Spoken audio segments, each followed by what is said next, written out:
दरम्यान तिकडे जर आपण कोकणात पाहिलं म्हणजे रत्नागिरी सिंधुदुर्गात निकालानंतर राजकारण आता चांगलंच तापलेलं आहे आणि हे राजकारण फक्त विरोधकांसोबत नाहीये तर ते सुरू झालंय ते म्हणजे महायुतीत अंतर्गत सुरू झालेलं आहे। रत्नागिरी सिंधुदुर्गात शिंदेंच्या शिवसेनेचे नेते आणि मंत्री उदय सामंत यांनी मदत केली नसल्याचा आरोप राणेंनी केलेला आहे। सामंत सोबत फिरले पण त्यांची मतच फिरली नाहीत असं नितेश राणे म्हणालेले आहेत। उदय सामंत यांच्या रत्नागिरीतनं राणेंना नंबर 2 ची मतं मिळाली आणि त्यामुळे राणे पिता पुत्र सामंतांवर संतापलेले आहेत।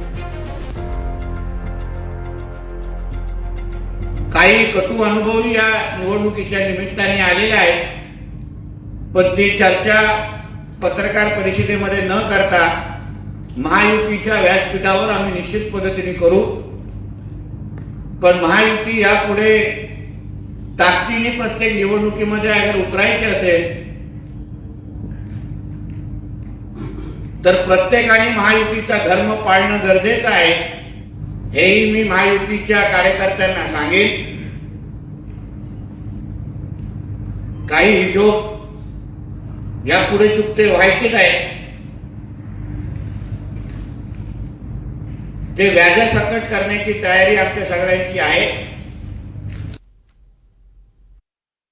पण त्याच्यातही मला असं वाटतं की राजापूर लांजा मतदारसंघामध्ये ज्या पद्धतीची म्हणजे पिछाड आम्हाला दाखवली जात होती, जवळपास आम्हाला सांगितलं होतं तुम्ही 60,000नी मागे राहाल, 70,000नी मागे राहाल, पण आम्ही फक्त 20,000पर्यंत आलेलो आहे।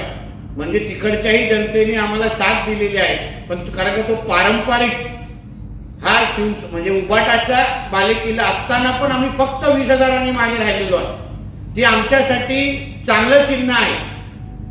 म्हणून यापुढे तिकडे विधानसभेच्या निमित्ताने तिथे कशी रणनीती आखायची, कारण का भारतीय जनता पक्ष आता तिकडचा 2 क्रमांकाचा पक्ष म्हणून उभा राहिलेला आहे राजापूर लांजा मतदारसंघामध्ये। पण त्या बाबतीत त्याबद्दलचा विचार करून विधानसभेचा निर्णय घ्यावा अशी मागणी या निमित्ताने आम्ही करू।